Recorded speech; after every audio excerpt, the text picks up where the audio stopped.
السلام علیکم ورحمۃ اللہ وبرکاتہ۔ بسم اللہ الرحمن الرحیم، الحمد للہ والصلاۃ والسلام علی من لا نبی بعدہ، اما بعد۔ محترم قابل احترام احباب گرامی، ٹائم تھوڑا زیادہ ہو گیا، بھائی آئے تھے تو ان کو سٹاپ پہ میں لینے گیا تھا۔ ماشاءاللہ بہت ہی پیارے انداز سے آپ کے سامنے نعت رسول مقبول صلی اللہ علیہ وسلم پڑھ رہے تھے۔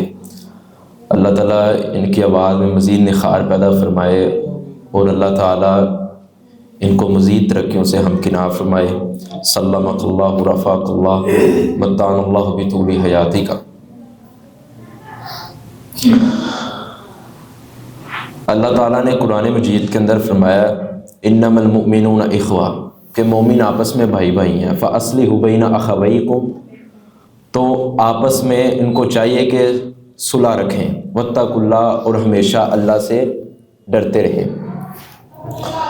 رسول مکرم صلی اللہ علیہ وسلم کی صحیح البخاری کے اندر حدیث مبارکہ ہے کہ آقا علیہ الصلوۃ والسلام فرماتے ہیں کہ مسلمان پر 6 حقوق ہیں جو ہمیں معلوم نہیں ہیں۔ ہمارا جو ساتھ والا بھائی مسلمان ہے، اس کے اوپر ہمارے اور ہمارے اس کے اوپر، ایک دوسرے کے اوپر 6 حق ہیں۔ رسول اللہ صلی اللہ علیہ وسلم نے فرمایا پہلا حق کیا ہے؟ اذا لقیتہ فسلم علیہ، جب آپس میں تم ملتے ہو تو اپنی زبانوں سے سلام کہا کرو، جو ہمارے معاشرے کے اندر وہ آج نہیں ہے۔ جب ملتے ہیں تو ہم جو یہودیوں کا کلچر ہے، جو انگریزوں کا کلچر ہے، اس کو تو اپنا رہے ہیں۔ کیا ہیلو ہائے بائے، یہ الفاظ ہماری زبان پہ ہوتے ہیں، جی آیا نو ویلکم، مگر جو پیارے پیغمبر محمد رسول اللہ صلی اللہ علیہ وسلم سے سچے سچے موتی جو الفاظ ملتے ہیں، وہ ہمیں آتے تو ہیں مگر ہم کہتے نہیں ہیں۔ السلام علیکم ورحمۃ اللہ وبرکاتہ، کتنے کو منٹ ہمیں لگتے ہیں؟ کوئی منٹ نہیں اور کوئی سیکنڈ بھی نہیں۔ السلام علیکم، سلامتی ہو تم پر اللہ تبارک و تعالیٰ کی، ورحمۃ اللہ، اور اس اللہ کی رحمتیں بھی ہو، وبرکاتہ، اور اس اللہ کی برکات بھی تم پر نازل ہو۔ اللہ تعالیٰ نے قرآن مجید کے اندر فرمایا ہے کہ یہ جو سلام ہے فسلموا علی انفسکم، سلام کہا کرو ایک دوسرے پر۔ کیوں؟ تحیۃ مبارکۃ کلمۃ، یہ میرے نزدیک بہت زیادہ مجرب اور مبارک ایک کلمہ ہے جو ہمیں معلوم ہی نہیں ہے۔ اور اللہ کے رسول صلی اللہ علیہ وسلم بیٹھے ہوئے تھے، ایک صحابی رسول آتے ہیں اور صحابی رسول آ کر کہتے ہیں السلام علیکم، السلام علیکم۔ رسول اللہ صلی اللہ علیہ وسلم نے کہا وعلیکم۔ رسول اللہ صلی اللہ علیہ وسلم نے کہا عشر، اس کے لیے 10 نیکیاں ہیں۔ دوسرا آتا ہے صحابی، رسول اللہ صلی اللہ علیہ وسلم صحابی کہتے ہیں السلام علیکم ورحمۃ اللہ، ساتھ ورحمۃ اللہ کا اضافہ بھی کرتے ہیں صحابی رسول جو دوسرے آئے ہیں۔ رسول اللہ صلی اللہ علیہ وسلم کہتے ہیں وعلیکم السلام ورحمۃ اللہ، تو رسول اللہ صلی اللہ علیہ وسلم نے کہا اجلس، بیٹھ جاؤ، تو رسول اللہ صلی اللہ علیہ وسلم نے کہا عشرون، اس کے لیے 20 نیکیاں ہیں۔ تیسرا جب صحابی آیا تو اس نے آج کا السلام علیکم ورحمۃ اللہ وبرکاتہ، کہ آپ پر اللہ کی سلامتی بھی ہو اور رحمتیں بھی ہوں اور برکات کا نزول بھی ہو۔ رسول اللہ نے کہا اجلس، بیٹھ جاؤ، وعلیکم السلام ورحمۃ اللہ وبرکاتہ۔ رسول اللہ صلی اللہ علیہ وسلم سے صحابہ نے پوچھا اللہ کے رسول یہ معاملہ کیا ہے؟ آپ سے پہلے تو یہ کبھی دیکھا نہیں ہے، تعجب کیا۔ صحابہ کرام جب کسی ایسے معاملے کو دیکھتے تھے جو ان کے نزدیک پہلے نہیں ہوا کرتا تھا تو اس پہ تعجب کا اظہار کرتے تھے، اللہ کے رسول آپ نے یہ پہلے کام تو کیا نہیں ہے۔ کہ جیسا کہ ایک واقعہ صحیح البخاری میں ملتا ہے کہ رسول مکرم نماز عصر کا سلام پھیرا، تو عصر کا سلام پھیرنے کے ساتھ ہی آپ صلی اللہ علیہ وسلم دوڑ کر اپنے گھر کو چلے جاتے ہیں۔ کس کے گھر؟ ام حبیبہ، جو کہ سفیان رضی اللہ تعالیٰ عنہ کی بیٹی تھی، معاویہ رضی اللہ کی بہن تھی۔ ام حبیبہ کے گھر چلے جاتے ہیں۔ تو صحابہ کرام کو جب مغرب کی نماز پڑھانے آئے رسول اللہ صلی اللہ علیہ وسلم، تو صحابہ کرام جمع کثیر صحابہ کرام رسول اللہ کے پاس بیٹھ کر پوچھتے اللہ کے رسول جب عصر کی پڑھانے آئے تھے، ہم آپ کے ساتھ بہت سی عصر کی نمازیں پڑھ چکے ہیں مگر کبھی آپ نے ایسا نہیں کیا کہ آپ عصر کا سلام پھیرے اور فوراً آپ گھر چلے جائیں، آپ تو عصر کے بعد ہم سے بیٹھ کر گفتگو کرتے ہیں۔ یہ تعجب کیا کرتے تھے۔ تو نبی علیہ السلام نے کیا فرمایا؟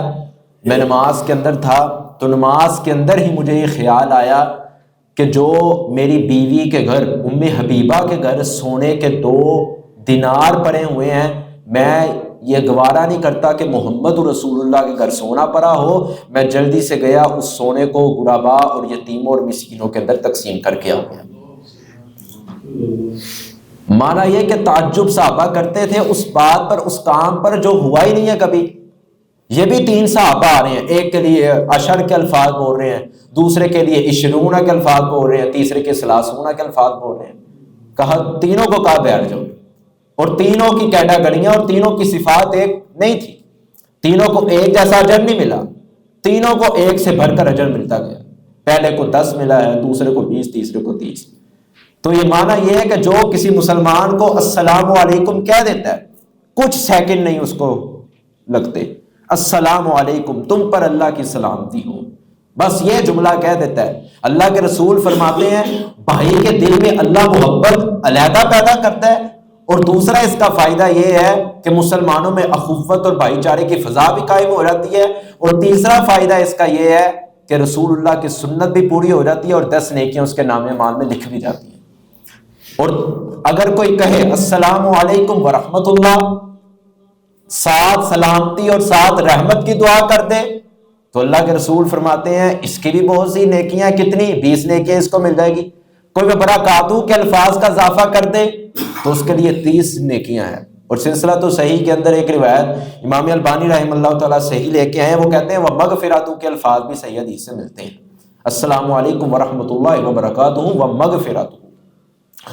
اللہ کے رسول صلی اللہ علیہ وسلم کے صحابی حضرت عبداللہ بن عمر رضی اللہ تعالیٰ عنہ اپنے غلام کو ساتھ وہ لیتے ہیں، وہ کہتے ہیں آؤ بازار کے اندر جائیں، آج بازار سے بہت اہم چیز خرید کے لے کے آنی ہے۔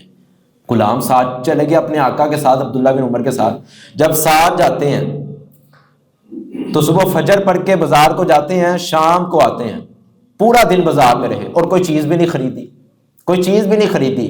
دکانداروں کے پاس جاتے ہیں اور ان کو کہہ کے آ جاتے ہیں السلام علیکم ورحمۃ اللہ وبرکاتہ۔ جو بھی بازار کے اندر کوئی شخص ملتا ہے اس کو السلام علیکم ورحمۃ اللہ وبرکاتہ کہہ کر لوٹ آتے۔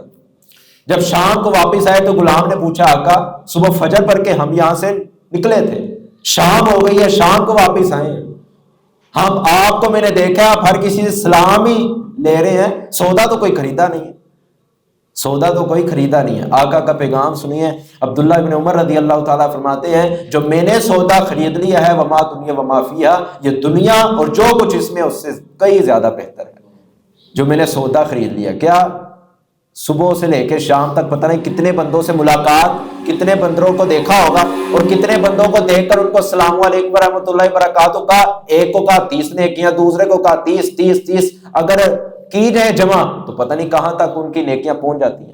تو صحابہ کرام کے اندر عمل کا جذبہ ہوتا تھا، جب بھی کوئی بات محمد رسول اللہ سے سن لیتے اس کو عملی جامہ پہناتے، کہ کوشش کرتے تھے کہ ہم اس کو عمل سے ظاہر کریں۔ ایک میری آپ بات یاد رکھیں، علم جس قدر عمل کرنے کے ساتھ مفید ہوتا ہے، ویسے کتابیں لکھنے سے، ذہن بٹھانے سے آپ کو علم یاد نہیں ہوگا۔ مثلا اب آپ کو میں نے حدیث سنائی ہے السلام علیکم ورحمۃ اللہ وبرکاتہ، جو کہہ دیتے ہیں اس کو کتنی نیکیاں ہیں؟ 30 نیکیاں۔ اب آپ نے اس کو محفوظ تو اپنے ذہن میں کر لیا، اسکیچ تو بیٹھ گیا آپ کا، وہ واقعہ آپ کے ذہن میں آ گیا 3 صحابہ والا، مگر جب آپ اس کو عملی جامہ پہنائیں گے، عمل میں لے کے آئیں گے تو آپ کو یہ مضبوط کام ہو جائے گا۔ کیوں؟ کیونکہ جب آپ کو کوئی علم آ جاتا ہے، آپ اس علم پر عمل کرنا شروع کر دیتے ہیں تو اللہ تبارک و تعالیٰ کی طرف سے اس انسان کا شرح صدر ہو جاتا ہے۔ یہ ہے اسلام کی اہمیت۔ پہلا حق کیا ہمارے اوپر، اذا لقیتہ فسلم علیہ، جب بھی کسی مسلمان سے ملنا اس کو سلام کہنی ہے۔ اب سوال یہ پیدا ہوتا ہے کہ چھوٹے کو بڑا کہے، بڑے کو چھوٹا کہے، سوار کو پیدل والا کہے، یا جو پیدل ہے وہ سوار کو کہے، تو یہ تو احادیث سے ملتا ہے کہ جو چھوٹا ہے وہ بڑوں کو سلام کہے، یہ ملتا ہے، اور جو چل رہا ہے اور جو بیٹھا ہوا ہے اس کو سلام وہ کہہ دے، یہ تو احادیث سے ملتا ہے۔ مگر رسول مکرم صلی اللہ علیہ وسلم کے بارے صحیح البخاری میں ایک روایت امام بخاری لے کے آئے ہیں کہ رسول اللہ صلی اللہ علیہ وسلم نہیں دیکھتے تھے چھوٹا کہ یہ بڑا ہے۔ ہمارے معاشرے میں یہ تقسیم ہو گئی ہے، یہ چھوٹا ہے میں اس کے پاس آیا ہوں، نہیں میرا مقام اونچا ہے، یہ سلام مجھے کرے، سب سے بڑھ کر مقام اللہ نے محمد رسول اللہ کا بنایا ہے. اللہ کے رسول کے بعد کسی کا مقام اونچا نہیں ہے. اور وہی صحابی اللہ کے رسول کا عمل بیان کرتے ہیں کہ مدینے کی گلیوں میں جاتے تھے, وَهُوَ يُسَلِّمُ الصِّبْيَانَ, آپ چھوٹے چھوٹے بچے کھیلے ہوتے تھے, ان کو سلام کہہ کر گزر جاتے تھے. اور آپ سلم کے بارے پھر اللہ نے اتنا آپ کو مقام دیا, اتنا مقام دیا کہ انی عالم حنک حجر, کہ آپ علیہ السلام ابو ہریرہ کو فرماتے ہیں, ابو ہریرہ یہ مکے کے پتھر دیکھ رہے ہو؟ فرمایا دیکھ رہا ہوں. فرمایا انہو قبل النبوۃ سلام, یہ مجھے محمد رسول اللہ کو نبوت ملنے سے پہلے سلام کیا کرتے تھے. مکے کے پتھر بھی محمد رسول اللہ کو سلام کیا کرتے تھے. تو رسول اللہ صلی اللہ علیہ وسلم نے پھر اس علم کو کیسے محفوظ کیا؟ عمل کے ساتھ. عمل کیسے کیا؟ آپ بچوں کے پاس سے گزرتے, السلام علیکم ورحمۃ اللہ وبرکاتہ, یہ الفاظ کہہ کر آپ گزر جایا کرتے تھے. کوئی باہر سے قافلہ آتا, پہلے ابتدا محمد رسول اللہ کرتے, السلام علیکم, حالانکہ حق تو ان کا تھا, مگر آپ چاہتے تھے کہ میں اللہ کے ہاں اور مقرب بن جاؤں, حالانکہ وہ تو پہلے اللہ کے مقربین میں شامل تھے. مگر کیا وجہ ہے؟ عمل کی کوشش, عمل کی جستجو. عمل کی جستجو کی وجہ سے اللہ انسان کو مقام عطا فرماتا ہے. تو آج آپ سب وعدہ کریں انشاءاللہ ہم سلام لینے میں پہل کریں گے. انشاءاللہ جو چھوٹا ملے اس کو بھی خود سلام کہیں گے, اور کوئی بڑا ملے اس کو بھی خود سلام کہیں گے. وہ کہے یا نہ کہے, جواب دے یا نہ دے, ہمارا حق ادا ہو گیا. السلام علیکم ورحمۃ اللہ وبرکاتہ, بس. اس کے بعد نبی علیہ السلام فرماتے ہیں دوسرا حق, وَإِذَا دَعَاكَ فَأَجِبْهُ, جب کوئی تمہیں دعوت دیتا ہے اس کی دعوت قبول بھی کیا کرو. ایک تو ہوتی ہے دعوت, اگر آپ کو کسی نے شادی کی دعوت دے دی ہے, ولیمے کی دعوت دے دی ہے کہ ہر گھر سے ایک بندے نے آنا ہے, ایک انسان نے آنا ہے, تو اس دعوت کا مطلب یہ نہیں ہے کہ آپ پورے خاندان کو اٹھائیں اور شادی ہال میں پہنچ جائیں, یہ مطلب نہیں ہے. ہمارا معاشرہ کا المیہ کیا ہے کہ کہتے ایک کو ہیں اور پہنچتا سارا خاندان ہے, بال بچے سارے ساتھ ہیں. یہ نہیں ہے. اذا دعی احدکم الی الولیمہ فلیاتیھا, جب تمہیں کوئی ولیمے کی دعوت دے تو نبی علیہ السلام نے اس کو قبول کیا کرو. اور جو دعوت کو قبول نہیں کرتا, کوئی عذر نہ ہو, مثال کے طور پہ کہیں جانا نہ پڑ جائے, کوئی بندہ بیمار نہ ہو جائے, اس کو ایمرجنسی کام نہ آ جائے, اگر یہ اس کے پاس عذر نہیں ہے, ویسے ہی جان بوجھ کر نہیں جاتا, کسی قدورت کی وجہ سے, کسی نفرت کی وجہ سے, کسی اس کی پرانی بات کو یاد رکھتے ہوئے, کس نے فلاں موقع پر میرے ساتھ یہ بےہودگی والا کام کیا تھا, میں نے اس کی دعوت کو قبول نہیں کرنا, تو نبی فرماتے ہیں فقد اب اللہ فقد ابو القاسم, اس نے اللہ اور اس کے رسول ابو القاسم کی نافرمانی کی ہے جو دعوت کو قبول نہیں کرتا. رسول اللہ صلی اللہ علیہ وسلم سے بڑھ کر کوئی نیک ہستی تو نہیں ہے نا. رسول اللہ صلی اللہ علیہ وسلم اپنے گھر ہوتے تھے, رسول اللہ صلی اللہ علیہ وسلم مسجد قباء کے اندر ہوتے یا مسجد نبوی کے اندر ہوتے, صحابہ کرام آپ کے لیے دودھ کا پیالہ لے کے آیا کرتے تھے. اللہ کے رسول یہ میری طرف سے دعوت ہے, چاہے چھوٹی کیوں نہ ہو, جذبہ دیکھیں بہت بڑا ہے, اخلاص کی خوشبو اس میں آتی ہے, سنت کی اتباع آتی ہے. تو جب بھی آپ کو کوئی دعوت دے تو مسلمان کا دوسرے مسلمان پر حق ہے اس کی دعوت کو قبول کریں, اس کی دعوت کو قبول کریں. اور یہ بھی ایک بات یاد رکھنا, ہمارے معاشرے والے کسی کے گھر دعوت کھانے کے لیے چلے تو جاتے ہیں, مگر جتنے عیب نکالتے ہیں واللہ العظیم ہم سوچ نہیں سکتے. اس نے پتہ نہیں کیا کیا ہمارے لیے پکایا ہوتا ہے, پتہ نہیں کہاں کہاں سے اس نے جمع پونجی اکٹھی کر کے پکائی ہوتی ہے. اب ہر کوئی تو لینڈ لارڈ نہیں ہے نا, ہر کوئی تو امیر وہ نہیں ہے, اپنی استطاعت کے مطابق اس نے پکانا ہے. اب وہ چھوٹا سا کھانا پیش وہ کرتا ہے, وہ کہتا ہے حضرت جی پسند آیا, جی پسند ہے, بس اس میں نا نمک بہت زیادہ ہے. یہ کہنے کی ضرورت تھی نہیں, ضرورت تھی. اگر نمک زیادہ تم برداشت کر لو, تم برداشت کر لو, اگر مرچ زیادہ تو برداشت کر لو, آپ تم برداشت کر لو گے, کل اللہ تبارک تعالیٰ تمہیں عزتوں سے نوازے گا. حالانکہ کھانا اگر نہیں پسند آ رہا, اس نے پکا لیا, اب کھا لو, اللہ کو راضی کرنے کے لیے کھا لو, اس میں عیب نہ نکالا کرو. جتنا کسی نے کیا ہے حد سے بڑھ کر اس کا شکر ادا کرو کہ یار میری تو سوچ بھی نہیں تھی کہ تو نے میرے لیے اتنا کچھ کر دیا. حالانکہ ہے وہ کھانا کم ہے وہ کھانا کم ہے, مگر اس کی تعریف آپ اتنی کریں, اس کے لیے دعائیں رحمت کتنی کریں کہ وہ اگلی بار بھی آپ کو بلانے پر مجبور ہو جائے. یہ نہ ہو کہ اگلی بار وہ آپ کو بلائے ہی نہ, بلانے سے پہلے وہ 1000 بار مشورے کرے, سوچے کہ اس بدبخت کو میں بلاؤں یا نہ بلاؤں. یہ تو میرے کھانے پر عیب نکالتا, وہ چاہے شادی حال کے اندر ہو, وہ چاہے گھر ہو. جہاں مرضی ہو، شادی حال کے بھی اندر اگر آپ کو بلا لیا گیا ہے تو ان کے کھانے میں عیب نہ نکالا گیا، اگر چاہے مالک وہاں نہیں ہوتا، آپ ٹیبل کے اوپر بیٹھ گئے ہیں، آپ کی برادری والے بیٹھ گئے ہیں یا کوئی اور شخص بیٹھ گیا، جی گوشت انہوں نے صحیح نہیں پکایا، اس میں اسمیل بہت آ رہی ہے، اس میں فلاں خرابی ہے، ہماری عورتیں کہہ دیتی ہیں نا، ہمارے احباب بھی کہہ دیتے ہیں، شادی پر جاتے ہیں کھانا کھا رہے ہوتے ہیں، نہیں نہیں یہ نہیں ٹھیک پکایا، یہ تو سارا پانی ہے، یہ تو گوشت ان سے صحیح پکایا ہی نہیں گیا، بھائی تم پکا لیتے، تم پکا لیتے۔ یہ کہنا رسول مکرم سے ثابت نہیں ہے۔ اللہ کے رسول ہر کسی کی دعوت کو قبول کیا کرتے تھے۔ اور یہاں مجھے واقعہ ابن باز رحمہ اللہ تعالیٰ کا یاد آ گیا، فتاوی ابن باز کے اندر ان کا بہت ہی پیارا واقعہ، سعودیہ کے بہت بڑے شہر ہیں، وہ اپنا واقعہ بیان کرتے ہیں کہ سعودیہ کے اندر بادشاہ رئیس تھا۔ پہلے جو میرے پاس طالب علم حدیث پڑھتے تھے نا، اس نے مجھے کہا استاد جی آج شام کا کھانا آپ کا میرے پاس ہے، آپ نے میرے گھر آنا کھانا کھانا ہے۔ غریب تھا طالب علم۔ اچانک ہی ایک بادشاہ کا فون آیا، بادشاہ فون کر کے کیا کہتا ہے، اے شیخنا والحبیبنا، اے شیخ ابن باز رحم اللہ تعالیٰ، آج آپ کی دعوت میرے پاس ہے، عشاء کا کھانا، عشائیہ کھانا آپ کا میرے پاس ہے، آپ نے میری طرف آ کر کھانا کھانا۔ شیخ ابن باز رحم اللہ تعالیٰ نے کہا ٹھیک ہے میں آتا ہوں۔ شیخ ابن باز رحم اللہ تعالیٰ آئے اس کے پاس، آگے جب اتنی زیادہ پکوانوں کو دیکھا، اتنے زیادہ لوازمات کو دیکھا کہ طرح طرح کی ڈشیں موجود ہیں، شیخ ابن باز کو بھول چکا تھا کہ طالب علم نے بھی مجھے بلایا ہے، بھول گیا تھا، ابھی بیٹھنے وہ لگے ہیں، اچانک ذہن میں آ جاتا ہے اللہ اکبر، آج عشاء کا کھانا تو میرا ایک طالب علم نے کرنا تھا، میں نے اس کے بعد جانا تھا۔ شیخ ابن باز رحمہ اللہ نے فوراً وہ مجلس کو چھوڑا، ایک لقمہ بھی نہیں کھایا، بادشاہ کہنے پر مجبور ہو گیا کہ ہم اس کو یہاں بلا لیتے ہیں، فرمایا نہیں میں اس کے گھر خود چل کے جاؤں گا۔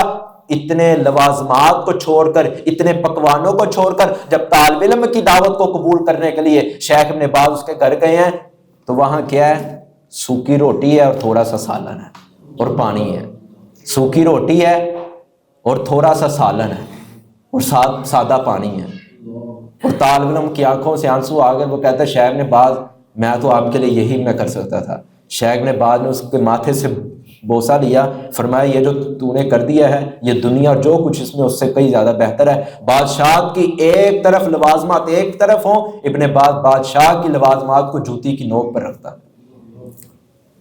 یہ علماء محبت کرتے ہیں، مگر ہماری محبتوں کے جو مرکز ہیں ہم کوئی کچھ اور بن چکے ہیں۔ غریب اگر ہمیں کوئی دعوت دیتا ہے ہم اس کی دعوت کو ٹھکرا دیتے ہیں، صرف اس بات پر کھانا اچھا نہیں ہوتا، کھانا یہ صحیح نہیں پکاتا۔ اور امیر اگر کوئی دعوت دے، عمران خان کا فون ہم مجھے اور آپ کو آ جائے، ہم جائیں گے یا نہیں جائیں گے؟ جائیں گے نا۔ نواز شریف کا فون آ جائے ہم جائیں گے یا نہیں جائیں گے؟ جائیں گے۔ اور کسی غریب خانے میں سے کوئی فون آ جائے، ہمارے پاس ٹائم ہی نہیں ہے۔ علماء کہتے ہیں ہمارے پاس ٹائم ہی نہیں ہے، وقت ہی نہیں ہے۔ ہلاکت ہو ایسے علماء اور مولویوں کے لیے۔ اور اسی کے بعد رسول اللہ صلی اللہ علیہ وسلم نے کہا وَإِذِ اسْتَنْصَحْكَ فَانْصَحْهُ، تیسرا حق کیا ہے ایک بھائی کا دوسرے بھائی پر؟ جب کوئی آپ سے مشورہ مانگنے آتا ہے اس کو اچھا مشورہ دیا کرو۔ مگر ہمارا چلتا کیا ہے، وہ آتا ہے اس کو کسی اور راستے کی طرف توڑ دیتے ہیں۔ مشورہ مانگنے آیا کہ یار میرا فلاں فلاں بزنس ہے، فلاں فلاں کاروبار ہے، میں آپ سے مشورہ کیوں مانگ رہا ہوں؟ آپ پر اعتماد کرتے ہوئے۔ اور مشورے کے بارے تو اللہ تبارک تعالیٰ نے رسول مکرم کو بھی کہا ہے وَشَاوِرْهُمْ فِي الْأَمْرِ فَإِذَا عَزَمْتَ فَتَوَكَّلْ عَلَى اللَّهِ، میرے محبوب آپ نے اپنی مرضی کے ساتھ فیصلے نہیں کرنے، جب آپ نے کسی کام کا عزم کرنا ہے تو سب سے پہلے آپ نے اپنے جو جمع غفیر صحابہ بیٹھے ہیں، آپ کے یار بیٹھے ہیں، ان سے آپ نے مشورہ کرنا ہے کہ میرے یاروں، میرے ساتھیوں، میرے دل جانوں، میرے جان ساروں، میں نے کل یہ کام کرنا ہے، میں کر لوں یا نہ کروں؟ مشورے کے بغیر نہیں چلنا۔ تو اگر آپ سے کوئی مشورہ مانگنے آ جاتا ہے آپ پر اعتماد کرتے ہوئے، وہ خاندان میں سے آپ کو بڑا سمجھتا ہے اور آپ کو کہتے ہیں کہ ہماری صلح کروائیں، فلاں کروائیں، تو آپ کا حق یہ بنتا ہے کہ قرآن و سنت کو دیکھتے ہوئے اس کو سب سے اتھینٹک اور بہترین فیصلہ عطا فرمائیں، سب سے بہترین مشورہ اس کو دیں۔ اگر کوئی مشورہ مانگنے آئے تو اس کو انشاءاللہ اچھا مشورہ دیں گے یا نہیں دیں گے؟ انشاءاللہ۔ اور اسی طرح رسول مکرم صلی اللہ علیہ وسلم نے چوتھا حق بیان فرمایا وَإِذَا عَطَسَ فَحَمِدَ اللَّهَ فَشَمِّتْهُ، جب کوئی چھینک مارتا ہے، چھینک آ جائے کسی کو، تو اللہ کے رسول فرماتے ہیں اس کا جواب بھی دیا کرو۔ چھینک جو انسان مار رہا ہے وہ کہتے ہیں الحمدللہ، تمام تعریفیں اللہ ہی کے لیے ہیں۔ اور سننے والے کو کیا کہنا چاہیے؟ یرحمک اللہ، اللہ تجھ پر رحم کرے۔ اور جس نے پہلے چھینک ماری تھی اب وہ یرحمک اللہ کے الفاظ میں کیا کہے؟ یہدیکم اللہ ویصلح بالکم، اللہ تجھے ہدایت دے اور تیری اصلاح کرے۔ دیکھیں دونوں آپس میں ایسی پیار اور محبت کی دعائیں دے رہے ہیں کہ کتنی الفت پیدا ہو رہی ہوگی۔ یہاں چھینک مار مار کے بندہ ہی ختم ہو جاتا ہے، مگر اگلے بندے کو دعا ہی نہیں آتی کہ یرحمک اللہ کے اس کو الفاظ کہہ رہے ہیں، وہ بندہ ہی ختم ہو جاتا ہے۔ یرحمک اللہ یہدیکم اللہ ویصلح بالکم، یہ دعا پڑھا کریں۔ اللہ کے رسول صلی اللہ علیہ وسلم کے پاس ایک صحابی آیا، اچانک اس نے چھینک ماری اور ساتھ میں مغیرہ بن شعبہ بیٹھے ہوئے تھے، انہوں نے یرحمک اللہ کے الفاظ نہیں کہے۔ یاد نہیں ہوگا، یہی ہم گمان کر سکتے ہیں، یاد نہیں تھا۔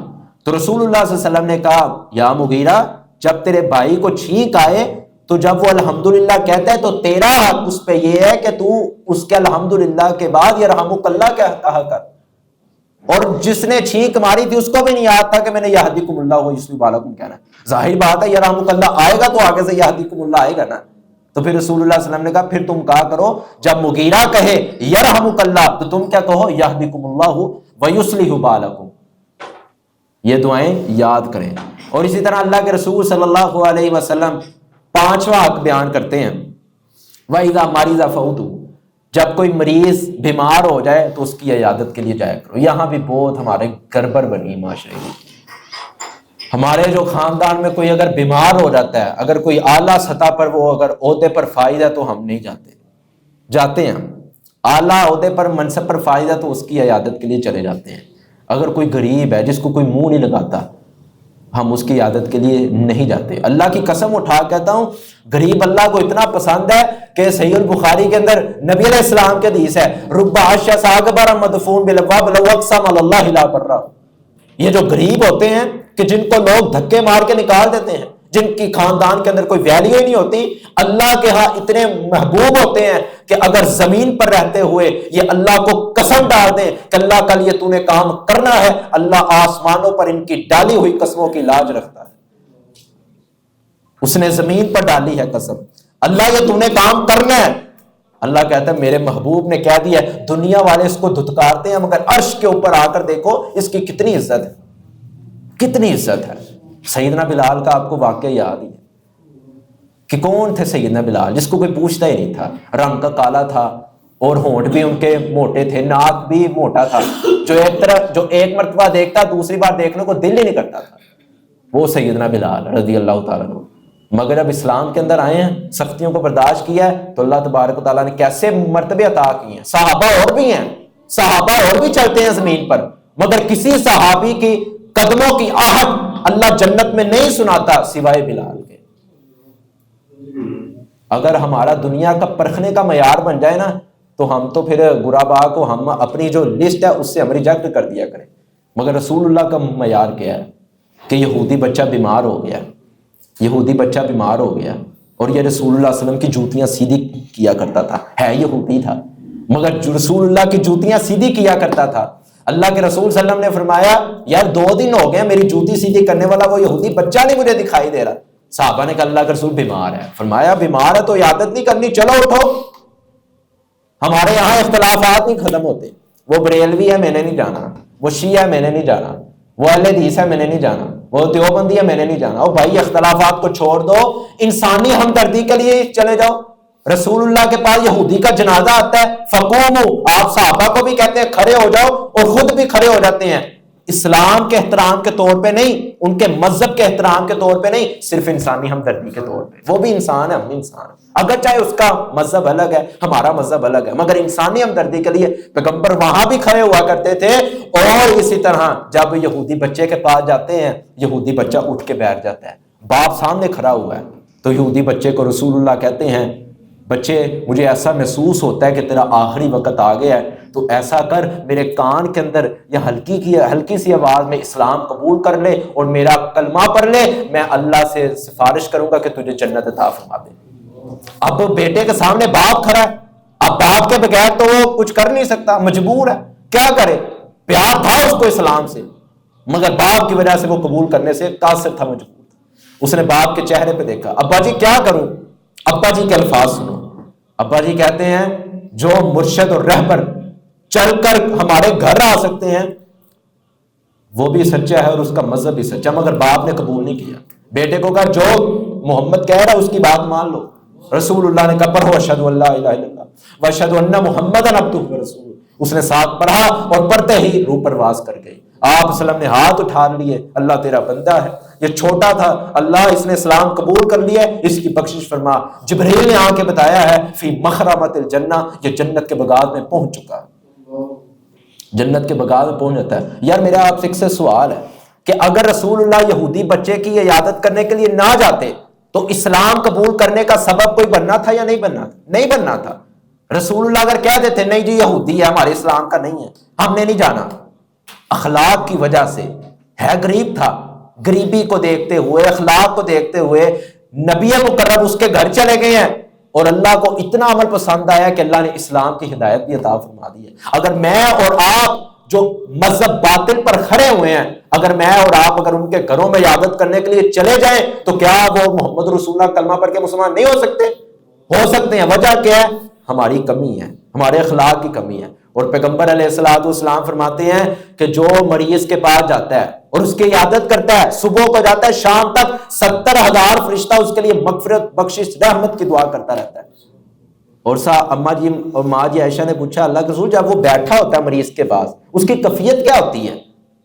آپ علیہ الصلوۃ والسلام نے فرمایا لم یزل فی مخرمۃ الجنہ, جب تک وہ مریض کے پاس بیٹھا رہتا ہے, اس کو دعا دیتا رہتا ہے, اس کو تسلی تشفی دیتا رہتا ہے, وہ جنت کے بغیچوں میں بیٹھا رہتا ہے. محسوس ہوتے ہیں, اللہ کی قسم محسوس ہوتے ہیں کہ ہم جنت میں بیٹھے ہوئے, مگر سمجھنے والی بات ہے ذاق طعم الایمان, جس کو ایمان کا ذائقہ نصیب ہو گیا وہی سمجھ سکتا ہے. رسول مکرم نے فرمایا جو شام کو جاتا ہے مریض کی عیادت کرنے کے لیے, صبح تک 70,000 فرشتے اس کے لیے دعا کرتے ہیں. اور اسی طرح یہ پیج ذرا کھولیں آپ ذرا, اس میں دعائیں لکھی ہوئی ہیں, تو یہ بہت اہم دعائیں ہیں. آپ اگر کسی کے پاس چلے گئے ہیں کھانا کھانے تو آپ نے اس کو دعا دینی ہے. کون سی؟ اللہم, سب ذرا ساتھ پڑھیں, اوپر سے دیکھ کے ذرا ساتھ پڑھیں ذرا. اللہم, آگے کیا ہے؟ پڑھیں آگے ذرا. بارک لہم فیما رزقتہم واغفر لہم ورحمہم, اے اللہ جو تو نے ان کو رزق دیا ہے اس میں برکت بھی ڈال دے, ان کی بخشش بھی فرما دے اور ان پر رحم بھی فرما دے. پھر پڑھیں اللہم بارک لہم فیما رزقتہم واغفر لہم ورحمہم. یہ آپ نے کب دعا دینی ہے؟ کہ جب آپ کو کوئی دعوت پر بلاتا ہے تو آپ نے جب اس کی دعوت قبول کر لینی ہے, کھا پی کے آنا ہے, جب اس کو جفی ڈالنی ہے نا, مسافہ کرنا ہے, تب آپ نے یہ کلمات کہہ کے آ جانے ہیں. ٹھیک ہے. اس کے بعد دوسری دعا, اگر آپ کو کوئی روزہ کھلواتا ہے, روزہ کھا کے واپس نہیں آ جانا بلکہ یہ دعا دے کے آنا ہے. پڑھیں افطرا عندکم الصائمون واکل طعامکم الابرار وصلت علیکم الملائکہ. اس کا بھی بہت زیادہ فائدہ ہے اور بہت زیادہ اس کا اجر ہے. رسول مکرم دعا دیا کرتے تھے, صحابہ کو یہ آپ نے سکھلائی ہے. اور اس کے بعد آگے کون سی ہے؟ پڑھیں ذرا. ہاں جی, اگر آپ بیمار کرسی کے لیے گئے ہیں, کسی کی بیمار کرسی کرنے کے لیے, تو وہاں منہ اٹھا کے بیٹھے نہیں رہنا, جی کوئی گل نہیں ہے آگے بیماری ہے, گلاں چھڈو, انہوں تسلی دو, تشفی دو, مگر زبان سے یہ کلمہ آپ کا جاری ہونا چاہیے. لا باسا, پڑھے لا باسا, اور پڑھ لو یار لا باسا طہور انشاءاللہ. چھوٹی سی دعا, اس کا ترجمہ بہت ہی بڑا ہے. یہ جوامع الکلم ہے. جوامع الکلم کیا ہوتے ہیں؟ الفاظ چھوٹے ہیں, معنی بہت زیادہ ہے. یہ اللہ کے رسول کو اللہ نے عطا کی ہے. اس میں معنی کیا ہے؟ مانت کی زیادتی بڑی ہے. لا باسا, کوئی حرج نہیں ہے. مریض کو اس دعا سے بڑی تسلی تشفی کوئی چیز ہی نہیں ہے. بندہ کہہ رہا ہے لا باسا, او میرے بھائی, او میری بہن, او میری بھتیجی, او میرے بھانجے, او میری ماں اور میرے باپ, او میری بہن اور میرے بھائیوں, کوئی پریشانی نہیں ہے. طہور انشاءاللہ, یہ بیماری تمہارے گناہوں کا کفارہ ہے. کتنی بڑی دعا ہے. وہ لوگ اس کو آگے بھلا کیا کہتے ہیں, اس کو تسلیاں نہیں دے رہے ہوتے, آہو پھر تے بیماری آ گئی, نہ کرنے سے ننے گناہ. جس طرح ایوب علیہ السلام کو لوگوں نے کہا, ساری بیویاں چھوڑ کے ایک بیوی رہ گئی, تو جب کوئی ملنے آتا تھا تو کیا کہتے تھے؟ ایوب نے بڑے گناہ کیتے ہیں, اپنی کیتیاں نہیں پھڑیا. کہتے ہیں نا جب مریض کی عادت کرنے کے لیے ہم جاتے ہیں اس کو تسلی دیتے ہیں, جب باہر آتے ہیں یہی ٹولہ, یہی بدبخت لوگ باہر آ کے کہہ رہے ہوتے ہیں انو کہیا سی میں کام نہ کر اپنی کیتیاں نو پھڑیا. تینوں زیادہ پتہ ہے اپنی کیتیاں نو پھڑیا؟ اپنی کرتوتوں کو چیک کرو, کسی کی کرتوتوں کو کیا دیکھتے ہو؟ عورتیں گھر بیٹھ کر کہہ رہی ہوتی ہیں جی یہ بیماری اس لیے آئی, اس کے گھر اتنے اتنے مرد آتے تھے, وہ کام کرتے تھے. ہم نے تو ان کے گھروں کے اندر جو چار پائیاں نا اس کے نیچے کیمرے فٹ کیے ہوئے ہیں کہ ہم کیمرے سے دیکھ رہے ہوتے ہیں ساری ریکارڈنگ کہ کیا کہ اس کے گھر چڑھا ہے. اپنے گھر کا نہیں پتا کہ پتہ نہیں کتنا کتنا بندہ ہمارے گھر رہتا ہے, نہیں پتا, ہم نے دوسری کی طرف دیکھنا ہے. تو یہ جب بیماری کھڑی تو پھر الفت پیدا ہو جائے گی. یہ بیماری اگر ختم ہو جائے گی پھر آپ ان حقوقوں کو سمجھنے کی کوشش کر لیں گے. یہ ذہن سے صاف کر دیں. لا باس طہور انشاءاللہ. اس کے بعد نبی محترم صلی اللہ علیہ وسلم نے ایک اور بھی دعا سکھائی ہے. رسول مکرم کہتے ہیں جب آپ کسی کے پاس جائیں آپ نے یہ الفاظ مریض کو پڑھنے ہیں. کیا پڑھنے؟ اسأل اللہ العظیم. پڑھیں ذرا, پڑھیں اسأل اللہ, آگے کیا؟ رب العرش العظیم این یشفیک, کہ میں سوال کرتا ہوں اللہ سے جو عرش عظیم کا رب ہے, این یشفیک, اللہ تیرا بندہ ہے, تیری بندی ہے, اے اللہ اس کو شفا عطا فرما دے, اس کو شفا عطا فرما دے. اور میں ایک واقعہ ام سلمہ رضی اللہ تعالیٰ عنہ کا پڑھ رہا تھا, اس میں لکھا ہوا تھا کہ جو بندہ مریض کے پاس یہ دعا پڑھ لیتا ہے, اور ایک روایت میں آتا ہے 7 مرتبہ, جو یہ کلمات پڑھ کے اس کو دم کر دیتا ہے, اللہ کے رسول فرماتے ہیں اگر اس کی موت اس بیماری کی وجہ سے نہ لکھی ہو تو اللہ فوراً شفا دے دیتا ہے. اور ماں جی عائشہ یہی پڑھا کرتی تھی رسول اللہ پر, اور رسول اللہ بھی یہی پڑھا کرتے تھے اپنے صحابہ پر جو کبھی بیمار ہو جائے. اور اس کے بعد رسول اللہ صلی اللہ علیہ وسلم جب کسی کے پاس جاتے اگر وہ بیمار ہوتا تو اس کو یہ بھی دعا دیتے تھے, اللہم رب الناس, اوپر لکھا ہے پڑھیں اللہم رب الناس. آگے کیا پڑھیں ذرا, ہاں جی, اذہب الباس واشفی انت شافی لا شفاء الا شفاؤک شفاء اللہ یغادر سقما, کہ اللہ تیرا بندہ ہے, تیری بندی ہے, اس کو شفا دے دے. اور بندہ کہہ رہا ہے اللہ ایسی شفا دے دے کہ اس شفا کے بعد کوئی بیماری کا نام و نشان نہ رہے. اتنی جامع دعا. اور اللہ کے رسول فرماتے ہیں اگر کوئی بندہ خود بیمار ہو گیا نا تو سب سے بہترین طریقہ جو مصطفیٰ نے بتایا خود دم کرو, خود دم کرو بجائے کسی کے پاس جانے کے. ماں جی عائشہ کیا فرماتی ہیں, صحیح البخاری کے اندر وہ روایت آپ کو یاد نہیں ہے کہ ماں جی عائشہ فرماتی ہیں کہ جب ہم میں سے کوئی بیمار ہوتا تو ہم اس کی بیماری جہاں ہو رہی ہوتی تھی وہاں ہاتھ رکھ کے 7 بار فاتحہ پڑھتے, اللہ اس کو شفا دے دیتا. 7 مرتبہ فاتحہ پڑھتے اللہ اس کو شفا دے دیتا. اور اسی طرح رسول مکرم صلی اللہ علیہ وسلم فرماتے ہیں کہ جب کوئی بندہ بیمار ہو تو کیا کرے, بسم اللہ پڑھ کر, کتنی بار؟ 3 مرتبہ بسم اللہ پڑھ کر, اس کے بعد 7 مرتبہ یہ دعا پڑھیں ذرا آپ, پڑھیں ذرا, اعوذ باللہ و قدرتہ, آگے من شر ما اجد. ہاں جی, یہ بھی دعا آپ کثرت سے پڑھیں, 7 مرتبہ آپ نے پڑھنی ہے, واللہ العظیم بیماری کا نام و نشان نہیں رہے گا. اچھا کچھ بھائیوں کا سوال ہوتا ہے یار دعائیں بھی پڑھ رہے ہیں, وظیفے بھی پڑھ رہے ہیں, اذکار بھی کر رہے ہیں, سارے ہم نے وظیفے آزما لیے مگر فائدہ نہیں ہوا. اب میں آپ کو یہ بہت بڑا ہمارے معاشرے کے اندر ایک سوال ہے کہ 7 دن ہو گئے, 8 دن ہو گئے ہیں, پڑھی جا رہے ہیں مگر کوئی اثر نہیں ہو رہا. بھائیو ہم پڑھتے ہیں اثر کے لیے, یقین کے ساتھ نہیں پڑھتے. ہم پڑھتے ہیں اس گر سے کہ یار 3 دن پڑھیں گے چلو کوئی فائدہ تو ہوئے گا نا, ازمان واسطے اسی پڑھنے ہیں. اللہ کو ازمایا جاتا ہے معاذ اللہ, اللہ کے اذکار کو تم ازمانے کے لیے پڑھتے ہو؟ نہیں, جب تک تمہارے اندر یقین نہیں ہوگا تب تک تمہیں فائدہ نہیں پہنچ سکتا. جس طرح صحیح البخاری کے اندر واقعہ ہے, رسول مکرم کے پاس ایک صحابی آتا ہے اور آ کر کہتا ہے کہ اللہ کے رسول میرے پیٹ کے اندر بیماری ہے. تو آپ علیہ الصلوۃ والسلام نے کیا فرمایا؟ آپ علیہ الصلوۃ والسلام نے کہا جا اونٹنی کا پیشاب دودھ کے اندر ڈال کے پی لے, اللہ تجھے شفا دے دے گا. وہ اگلے دن آیا, کہا اللہ نے مجھے شفا عطا فرما دی. دوسرے دن ایک صحابی آیا, فرمایا اللہ کے رسول میرا بھائی بیمار ہے, اس کو بھی یہی بیماری ہے. آپ نے کہا تو بھی یہ عمل کر.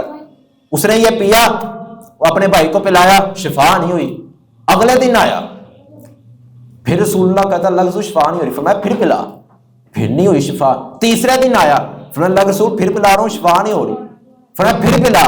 جب چوتھے دن آیا تو فرمایا تو کیا کام تو کرتا ہے؟ فرمایا بس یہ میں کرتا ہوں, اس کو میں اونٹنی کا پیشاب ہے دودھ کے اندر میں مکس کر کے اس کو میں پلا دیتا ہوں, میں کہتا ہوں یار چل 4-5 دن ہم دیکھیں گے نا شفا ملتی ہے یا نہیں ملتی. فرمایا ملتی ہے یا نہیں ملتی, تیرے تو 2 قول مل رہے ہیں, تو کہہ بھی رہا ہے ملتی ہے یا نہیں ملتی. شک آ گیا, شک آیا یا نہیں آیا؟ یار پتہ نہیں ملے گی یا نہیں ملے گی. وہ بھائی نہیں ملنی ہے. جو پہلے صحابی کو اللہ نے شفا دی تھی اس کا ایمان تھا بھائی اس سے محمد رسول اللہ کی کلمات منہ سے نکلے سچے سچے موتی کلمات ہیں, اب شفا مل کے رہنی ہے, اللہ نے دے دی. تیرے 3 دن شک شبہ میں تیرے رہے ہیں کہ پتہ نہیں ملنی ہے یا نہیں ملنی, اب جا کے یقین کر کے پی, اپنے بھائی کو پلا. اور کہتے ہیں جب 5ویں دن آتا ہے تو فرمایا اللہ کے رسول صدقتا یا رسول اللہ, آپ نے سچ کہا, اب اللہ نے اس کو شفا دے دی. تو معنی کیا ہے کہ ہم وظیفوں کو صرف زبانی کلمات, صرف تسبیح پھیرنا نام نہیں ہے وظیفوں کا, بلکہ دل کی اتھاہ گہرائیوں سے یکسو ہو کے یک طرفہ ہو کے جستجو کر کے اللہ تبارک و تعالیٰ کے ساتھ اکیلے بیٹھ کر اللہ کے ساتھ محبت کا ایک سٹیج بنا کے اس کے ساتھ جب آپ تعلق بنا کے یہ پڑھیں گے, اور اللہ تبارک و تعالیٰ دیکھ لیں آپ کی زندگی کے اندر اللہ رحمتی اور برکات کی اللہ تعالیٰ برکھا نازل فرمائے گا. اللہ تبارک و تعالیٰ سے دعا جو کچھ بیان کیا ہے اللہ کما حق اس پر عمل کرنے کی توفیق عطا فرمائے, اور اللہ تبارک و تعالیٰ یہ جو دعائیں آپ کو دی گئی ہیں اللہ ہم سب کو پڑھنے کی توفیق عطا فرمائے, اور اللہ تبارک و تعالیٰ قرآن و حدیث کو سمجھ کے اس پہ کما حق عمل پیرا ہونے کی توفیق عطا فرمائے. اقول قولی ھذا استغفر اللہ لی ولکم وآخر دعوانا الحمد للہ رب العالمین.